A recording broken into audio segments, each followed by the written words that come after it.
Willie, not the result you would have hoped for tonight. What exactly went wrong for Chelsea?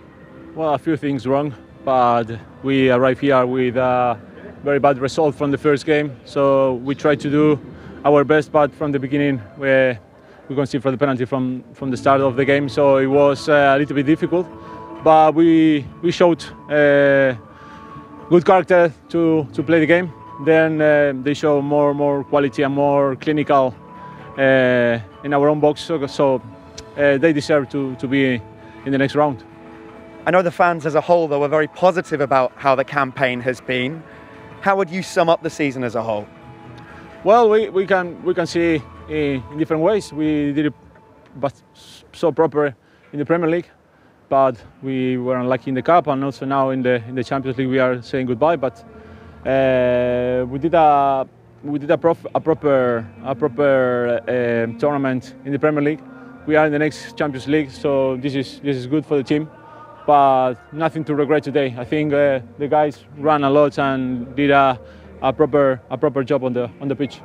You've become the #1 goalkeeper at the club in the past few months, and that how do you see your role at the club going forward? Do you expect to keep that jersey? Well, I try. I got a contract 1 more year in this club.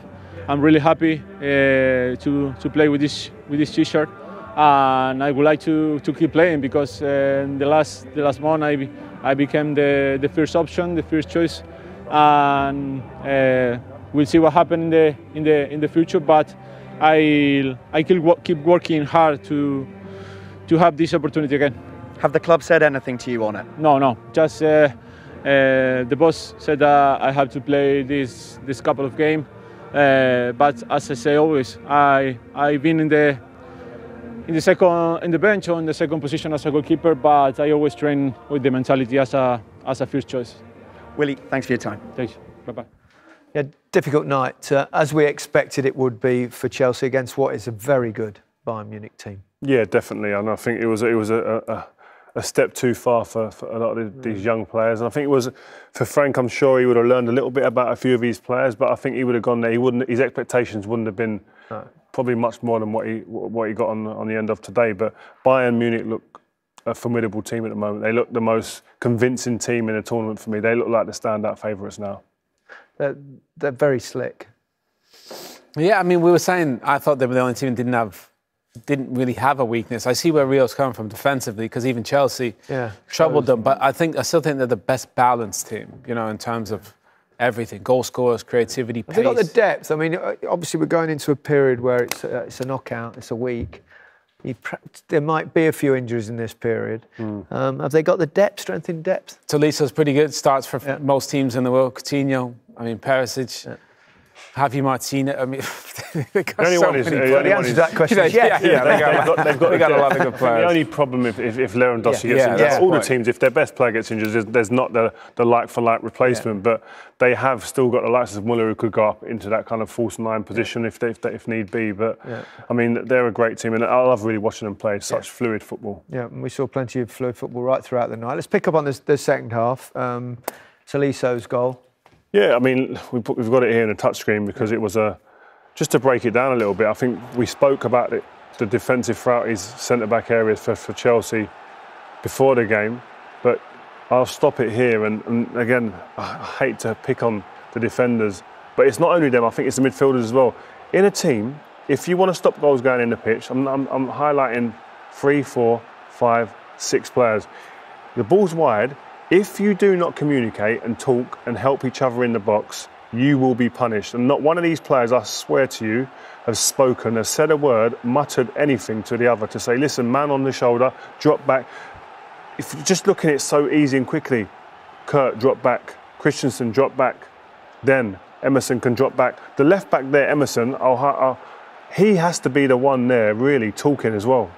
He has to be the one talking to the likes of Kurt Zouma. He's not looking at the players. But I was saying to Rio, because they're the centre-backs, I would be saying to Rio, as a midfield player, players run off me, I'm too late, he's coming into the box, check your shoulder. And that's how you know they haven't communicated, because none of the centre-backs turn around to look for Tolisso. Exactly. I think it's hard for the defenders like Rio, because they're looking at the cross, aren't they? But you're governed by your fullback there. The person on the opposite side of the pitch, you're highlighted, number 33 there, Emerson, he's the guy who should be communicating, and the guys on the edge of the box. They can see everything there, but they don't. And I'll let it run slowly. You don't see one player's head turn until the ball's gone past them. Look, the ball's gone past the two centre-backs, and they're standing there, startled. Oh, there's a man behind us. It's comical almost, and it is again. I'm sure Frank sometimes you get a game as a management team, and you say again that pushes home the narrative as actually we do need to reinforce in them areas, not just as players but as characters, as people that can communicate. You spoke about John Terry before.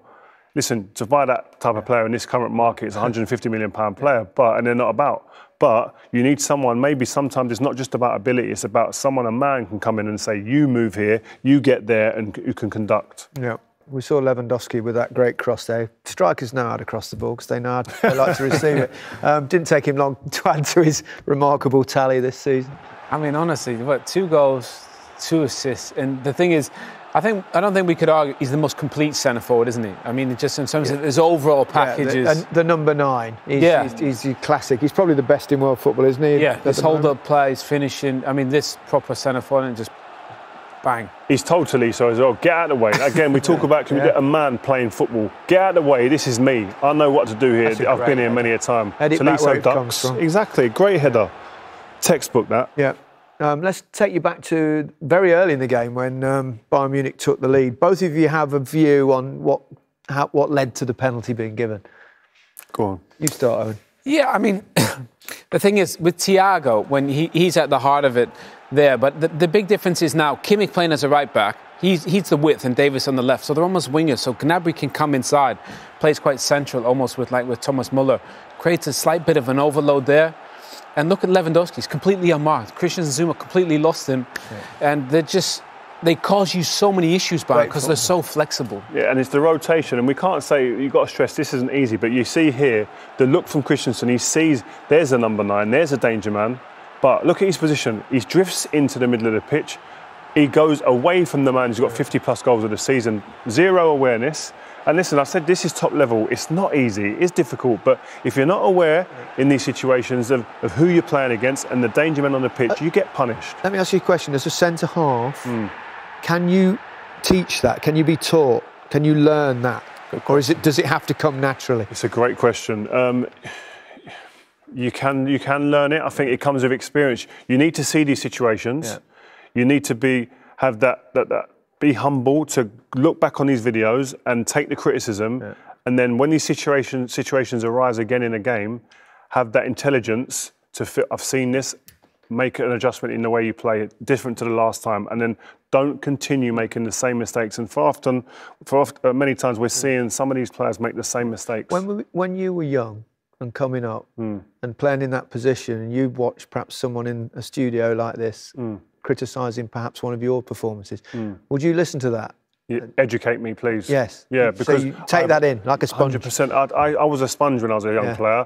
I would ask questions all the time. I'd watch the likes of yourself, etc. People critiquing on these type of platforms. But if I felt it was personal, I'd have an issue. But if the situation's being broken down and I can sit there and go, you know what, actually, you're enlightening me there, and I see that, I understand. Right now, next game, that situation arises again, then it's down to that game intelligence. Can you rectify that mistake? And if you do that, you've got a chance of then elevating yourself from where you are. Level. Exactly. Absolutely top level. Well, Bayern Munich were top level for most of the game.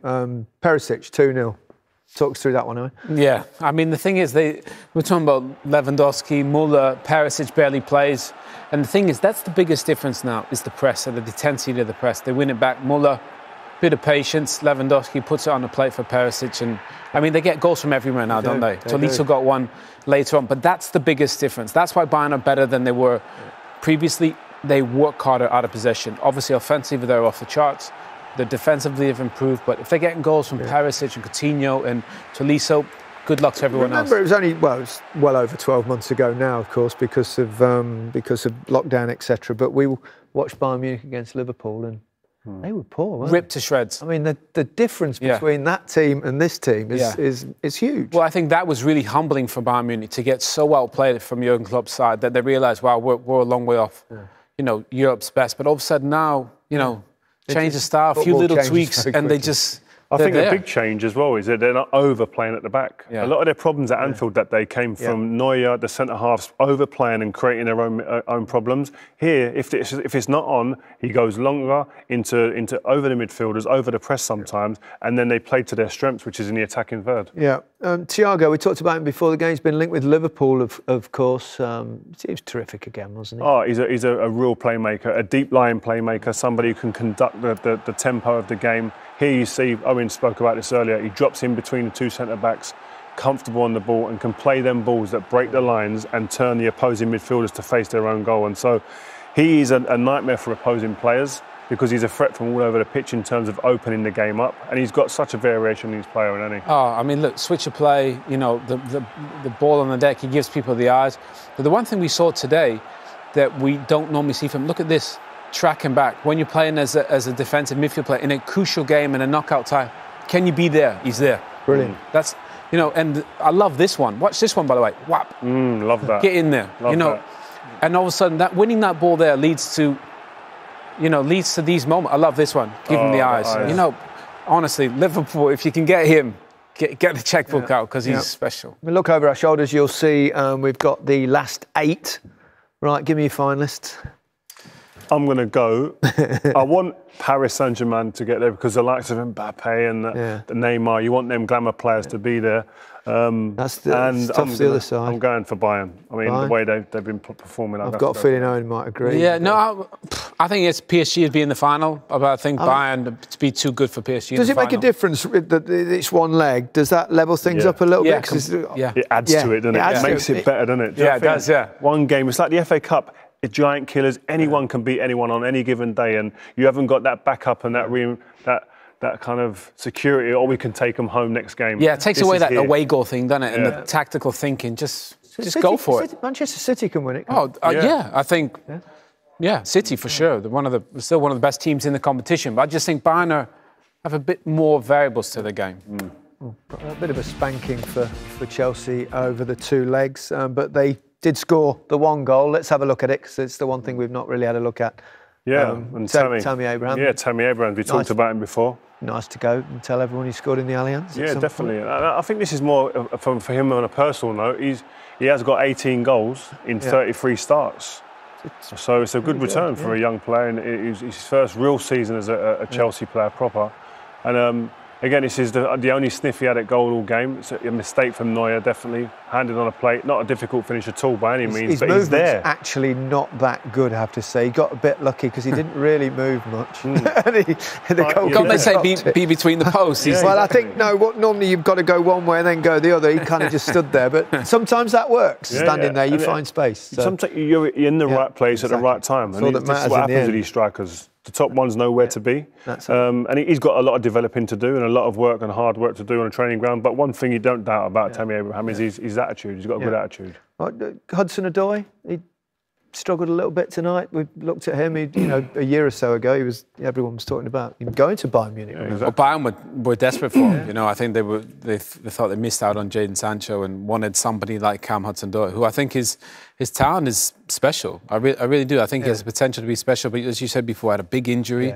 I think he's coming back slowly, but when he starts to get that confidence back to take people 1v1, I think he's a really hard player to play against. And it's going to be tough now. They've got Ziyech in there. They've got Christian Pulisic. They've got a lot of flair players. He's going to have to...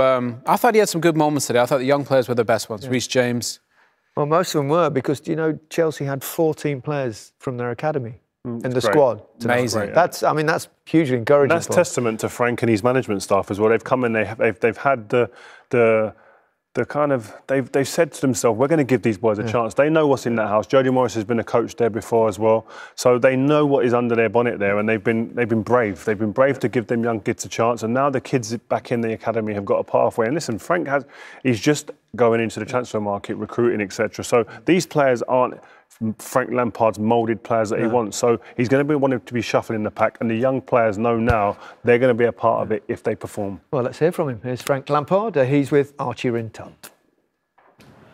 Frank, you knew it was going to be difficult tonight, but it's ended up being a heavy defeat. How do you feel the team performed this evening? I thought they performed all right. It's difficult to say that after a 4-1 defeat. I'm not happy. You don't want to lose the game here, but when you concede the 2 goals early, I thought the resilience of how we got back into the game. I'm fortunate, I think, with the Callum's goal. Then we get a goal at 2-1. We're fully in the game and competing with what is a top team. You know, when you match up our Champions League appearances to theirs, and you look through their team, I think you can see a big reason there in what we've seen tonight. But I saw lots of good things in the team. Also, some of the bad that we've seen this season, which is where we need to improve. And at 2-1, we're competing in a game. We don't get our goals. We have individual errors that gift them goals. And at this level, that will finish you off. You've mentioned it there. You said to me before the game that your team is a slight work in progress. How do you see the season overall? Because I know a lot of fans are very positive about your work at the club. Yeah, I think it's not slight, it's a work in progress. It's not the norm for Chelsea in the last 15, 20 years. We had players of teams of the prime Hazard and Costa and prime Cech, Terry, Drogba. I mean, those teams competing for Premier League titles year on year, getting to semi-finals and finals regularly. We know that's not the case. We lost the best player in the league pretty much in Eden Hazard. We have a lot of players that are young and who have been on loan and come back, and I think they've developed greatly through the year. And that's why people would not normally commend Chelsea coming 4th season. It's not always been the levels, but a lot of people, and people were here working, and the fans, the feeling is, and we're not happy with 4th, we want more, but the feeling is that we've achieved something with the group we have. But now is the important time to not rest, to not settle with the 4th, and think, where can we improve? Where can we improve with the players? As a club, where can we improve? Already got some big new names through the door this summer. Hakim Ziyech for one, Timo Werner for another.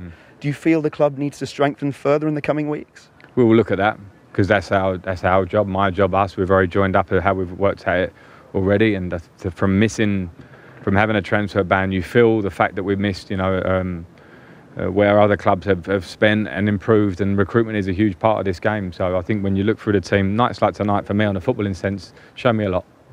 So it's a conversation now. The season is ended. It's a very quick turnaround, but now is the time to see, can we improve? What areas can we improve in?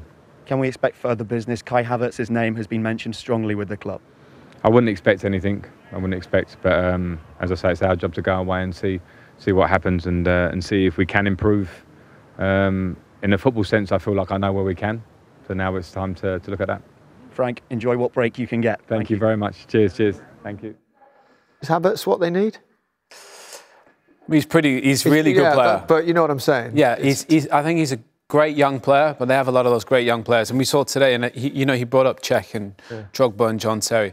I think they need some leaders in there. I think Havertz, for 90, you want ready-made, walks in and makes you a better team. I think the worry is they spend right now 200 million on Werner, Ziyech and Havertz, and they could still finish 4th or 5th. I think, like Frank said, they want to win a title. And I think Kai Havertz is a special player, but it feels like they need to sort out the keeper and the centre-backs first.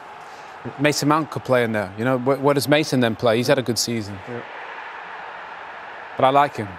I really like Kai Havertz. I think he's a fantastic talent, as Owen said. But I definitely would. If you can get him and then still reinforcing the defensive areas and with the goalkeeper, then you're onto a winner. Yeah. I think that makes them a much, much better team, and a team that can definitely improve on this season. What about the 2 players they have signed, Ziyech and Werner? Oh, listen, we watched Ziyech last season for Ajax. He was magnificent in terms of, he reminds me a little bit of Mahrez, but he crosses the ball a little bit more, I think, and he's someone who's really always trying to find a way to unlock defences with his delivery.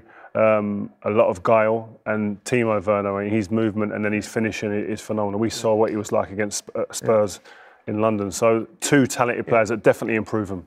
Do you think that this sort of end of season hiccup, if we can call it that, losing the cup final, getting a good hiding by Bayern Munich, dampens what was actually a decent season or not? No. You know what? I actually think, in a strange way, I think Frank can now say, look, the boys have done great, got us in a position, but I need more. I need to sort the defence, I need to sort the keeper, I need some leaders in there. And I think he's got some really good players. He needs goals from midfield. That's why he wants Havertz. He gets a ton of goals from midfield. You know, Kante and Kovacic, they don't get goals from midfield. So Frank got you goals. He wants goals now from his midfield players. So I think they're in a really good place, Chelsea, but they're a long way off Liverpool and City still. Yeah, they've got to sort out the back, though, haven't they? Got to. Yeah. Otherwise, you can score as many. You can't just outscore teams all the time. Yeah, definitely. I mean, listen, they've conceded 79 goals this season, and that's a story in itself, and that tells you exactly where they are. So that's an area. Listen, Frank's no mug. He knows what he needs to improve on, and he speaks so well. The tone of his interviews, just enough criticism to make sure the players understand, but not too much that they're going to have a hangover from this. And I think this is the last 2 games that they've played. This game and the Arsenal game just adds a little bit of realism for them now, for the fans, for the expectations as well going forward. Frank's done a magnificent job up to now, and there's room for improvement, and I think he'd tell us that himself. Yeah, I'm sure he'd taken this at the start of the season. Let's turn our attention to teams that will be in the quarterfinals, and one of them will be Barcelona. They'll play Bayern Munich. What a tie that's going to be. They beat Napoli this evening by 3 goals to 1. That was 4-1 on aggregate, and Longley with the first one. Rio? Great header. Another French centre-back doing his thing at Barcelona. A great delivery and a fantastic header. Magic here from this guy. He's just mesmeric what this guy does. He's on the floor, he's crawling like a baby, gets up, give me the ball, lays down, puts it in the bottom corner. It's just ridiculous what this guy does. It's not even real, is he? Sometimes I think he's not even real, but I'm excited to... Look, if Messi's pressing the ball, by the way, like that, and winning a ball... At 33 years old, all the young kids watch that. Best almost 700 goals already to his name. Amazing. I'm looking forward to watching him against Alphonso Davies, by the way. What a clash that would be. What a clash that would be. Nice. But Barca, to be fair, Rakitic back in the side, they look better, look more solid. Experience back in the team, isn't it? Yeah. Be a different test though against the team we saw tonight, wouldn't it? That's for sure. I think. Listen, if Messi comes and turns it on, they can beat anyone still. This is not the best Barcelona team. No, it's probably the worst we've seen for, I don't know, certainly over a decade. Yeah. It's a weaker side. Yeah. They've spent a lot of money since they sold Neymar, but not about 800 million or so. But the recruitment's really been poor. worked. Yeah, but I actually think not been good at all. No, if you look at Bayern today, Barca, he's right. It's probably the weakest Barca team we've seen for a while. I think Bayern could probably out-football Barca in a game now, couldn't they? Yeah. You could never ever have said that. Our United team didn't try, did we? No. I think Bayern, if they play, they could probably out-football Barca right now. Just before we go, just a quick opinion on Pirlo being appointed. It's official that he's been appointed as the new manager of Juventus 1 week after being appointed the under-23 boss. He should probably thank Frank, actually, because Frank's doing such a good job. Maybe it helps some of the other ex-players get a job at it. He's certainly a great player with a great presence, and he always looked the part. So. He was an absolute legend. I just can't wait to see what attire he turns up in. I mean, he's cool as you like. A velvet pair of slippers I'm looking to see. I don't want to see a fitted suit. He'll be looking A+. If he turns up in a velvet pair of slippers... That's how he played. He's lost the team already. That's how he played. That would be a bit special. We're just about out of time. Owen, thanks a lot, Rio, as ever. We'll be back for the quarterfinals next week, and it's going to be knockout. From all of us here, goodbye.